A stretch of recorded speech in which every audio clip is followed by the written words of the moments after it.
Bonsoir tout le monde. J'espère que vous allez bien. Nous sommes le 8 septembre 2022 et ce qui a été annoncé par Algérie part vient de se produire. Aucun changement, prolongement de la continuité du statu quo dans notre chère Algérie. C'est encore une fois une mauvaise nouvelle, une triste nouvelle. Alors ce 8 septembre 2022, la présidente de la République algérienne vient d'opérer un remaniement ministériel. Un petit remaniement qui a touché quelques départements. Un remaniement qui n'a absolument rien changé, qui n'a pas changé la profondeur de la composition du gouvernement actuel. Emine Abdelrahman est resté Premier ministre, va rester encore une fois Premier ministre. Quelques départements ont été touchés, quelques ministres ont changé de département, sans plus. Je pense que le titre de ce roman, qui peut résumer un petit peu ce qui s'est passé aujourd'hui, ce 8 septembre 2022, l'Algérie, l'art de changer sans absolument rien changer. Voilà, l'art de changer, voilà, de l'art de faire semblant de changer sans absolument rien changer. Alors, Guillaume, le porte-parole de la présidence de la République a annoncé à 18 heures un remaniement gouvernemental. Il a touché les ministères de l'Intérieur, de la Santé, de l'Enseignement supérieur, de l'Industrie pharmaceutique, des Travaux publics et des Transports. Alors, نبداو par ce qui me semble un petit peu choquant. Nerdo, par exemple, le ministère de l'Industrie pharmaceutique, euh, ministère de la Santé, Abdelrahman Ben Bouzid, il a été ministre de la Santé. Abdelrahman Ben Bouzid, qui était ministre de la Santé depuis pratiquement 2020, a été remercié et limogé. Lotfi Ben Bahmed, le ministre controversé de l'industrie pharmaceutique, qui baignait dans plusieurs affaires qui ont été révélées par Algérie, parce dont la gestion a été catastrophique, on a chauffé la pénurie des médicaments chez Salif Dzaïr, a été remercié. Mais le plus étrange, Yajma'a, c'est l'actuel directeur général de la pharmacie centrale des hôpitaux, M. Ali Aoun, qui a été nommé à la tête du ministère de la Santé. Qui fait le monsieur Hadi Ali Aoun, qui m'a fait Ben Bahmed. Il a la même responsabilité dans la crise actuelle de la pénurie des médicaments. Il a été incapable de gérer les appels d'offres de octobre 2021.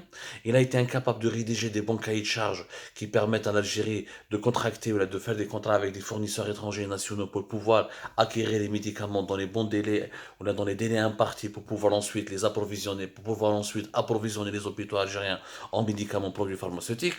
Ali Aoun à la tête de la PCH, il est là depuis mars 2022 jusqu'à aujourd'hui.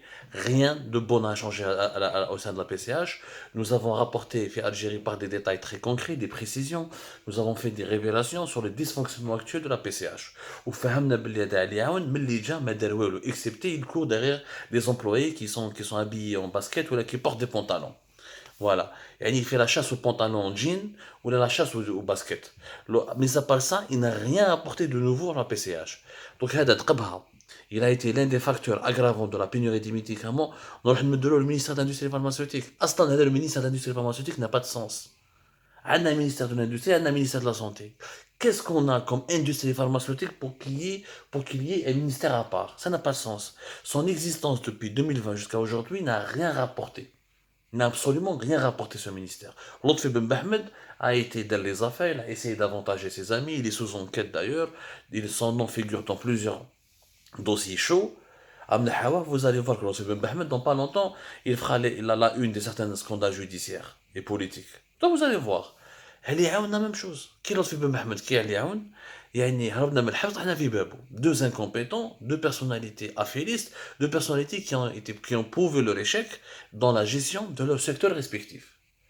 Hadi, personnellement, ça m'a choqué. Bon, le deuxième enseignement de ce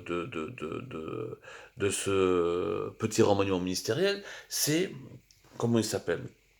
C'est le Beljoud, la chute de Beljoud. Kamel Beljoud, une chute vertigineuse. L'homme était présenté comme étant le futur Premier ministre, parce qu'il est à travers le ministère des Transports. Ce qui prouve la véracité, encore une fois, et la justesse des révélations d'Algérie. Kamel Beljoud n'est pas apprécié par l'état-major de l'AMP. Il fait l'objet de plusieurs enquêtes au niveau des services de sécurité. Son nom est cité comme étant un élément proche de plusieurs anciens sulfuro-dirigeants de l'époque de Bouteflika, notamment de l'entourage du général Ghalib Balkser, le général le plus corrompu de l'armée algérienne qui est toujours en fuite entre l'Espagne et la France, et que l'armée algérienne essaie d'extrader ou de rapatrier, mais rien d'utile n'a été fait dans ce sens. Kamel Beljoud, qui était le puissant ministre de l'Intérieur, l'homme le plus proche d'Abdelmajid Tebboune, considéré comme son confident, comme son collaborateur, il avait été reçu il y a de cela 2 mois, il était même pressenti pour devenir Premier ministre, le ministère des Transports.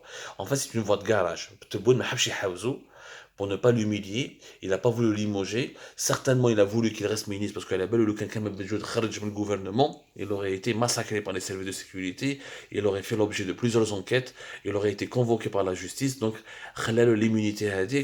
l'immunité gouvernementale, l'immunité ministérielle, en étant encore ministre du gouvernement, ça lui permet encore de manœuvrer et de profiter un peu d'impunité. À travers le ministère des Transports, qui est l'un des ministères les plus catastrophiques du gouvernement, le pays a toujours les frontières partiellement fermées.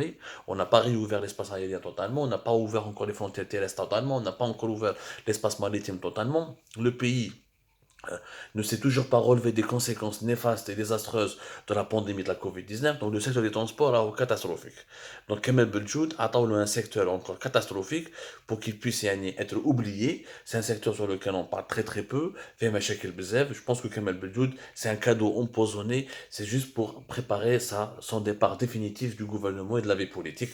Kamel Beljoud, il est grillé, Tebboune a bien compris qu'il traîne un boulet et qu'il risque de lui causer des problèmes. Je pense que Tebboune est en train de se préparer à se débarrasser de lui.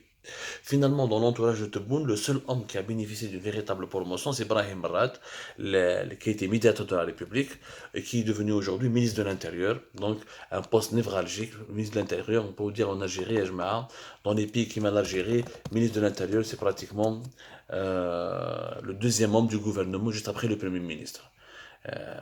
Brahim Rad, médiateur de la République, ancien Wali, juriste, etc. Il est très apprécié par Tebboune, très proche par Tebboune. Donc, Brahim Rad était attendu. Plusieurs de nos sources avaient même annoncé que Brahim Rad aurait pu être même Premier ministre.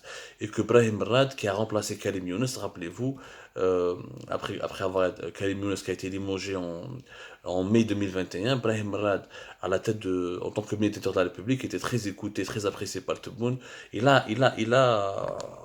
Brahim Rad a des chances devant lui pour évoluer.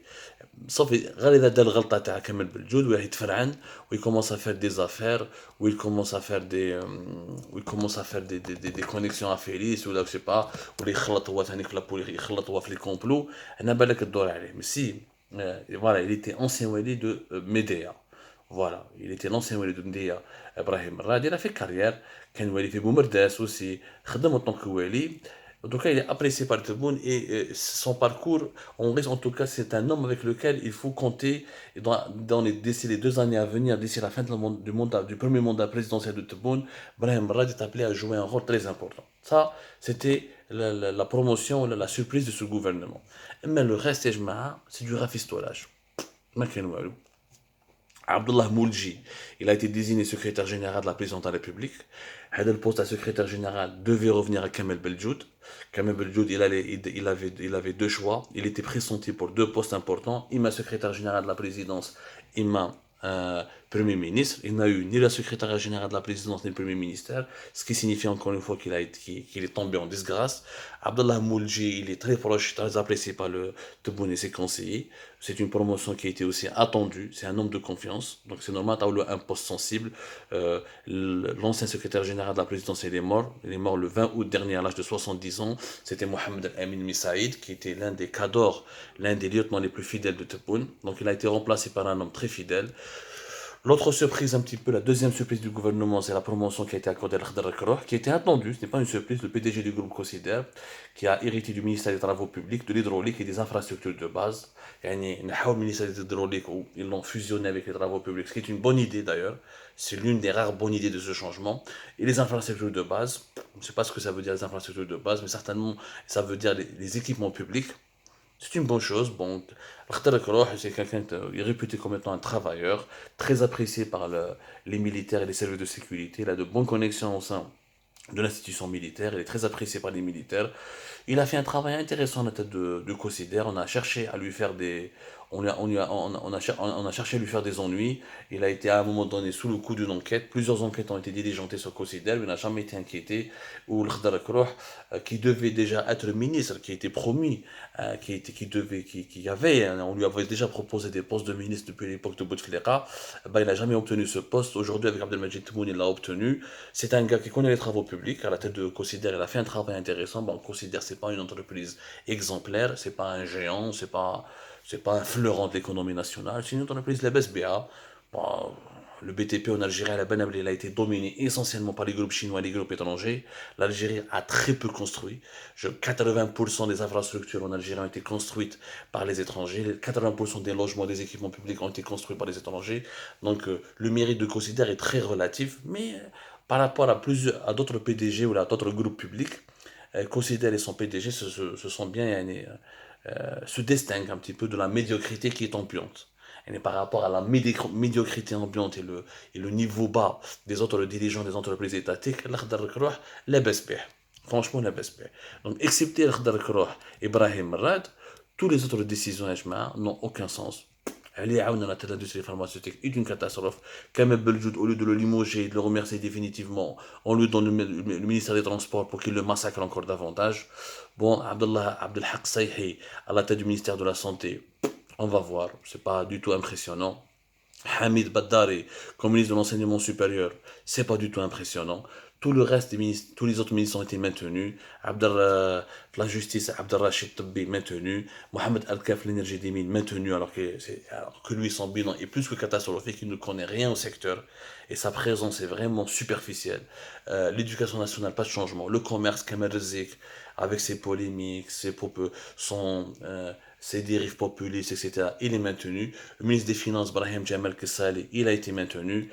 Absolument pas de changement. Encore une fois, ce petit remaniement ministériel témoigne de la complexité de la situation politique actuelle en Algérie. Très difficile de trouver les hommes, même si Tebboune veut faire du changement. Il lui est très difficile de trouver les bons techniciens, les bons technocrates, les bons managers pour leur confier des postes stratégiques. Là, il y a une grosse difficulté, ça se voit. Toujours les mêmes noms qui circulent, toujours des membres de son entourage, ou là, des gens à qui il fait confiance, ou là c'est les mêmes têtes qui reviennent, ou là d'anciens Wali, ou là d'anciens PDG d'entreprises étatiques. On a du mal à trouver une nouvelle élite, à construire, ou là à élaborer, ou là à donner naissance à une nouvelle élite en Algérie. C'est un constat qui s'impose. Et deuxièmement, la volonté aussi de perpétuer un certain statu quo. Les dirigeants actuels se plaisent dans cet actuel statu quo. Il n'y a rien d'alarmant à leurs yeux dans ce statu quo. Il y a clairement une volonté. En fait, je pense que les dirigeants algériens confondent la stabilité avec le statu quo. Le statu quo qui mène vers la régression n'a rien à voir avec la stabilité qui peut mener vers le développement. La stabilité nécessite justement un autre gouvernement, un autre Premier ministre, des changements beaucoup plus radicaux. Malheureusement, nous sommes déçus et comme l'a été annoncé par Algérie Part, euh, euh, l'Algérie continue d'être un pays à l'arrêt.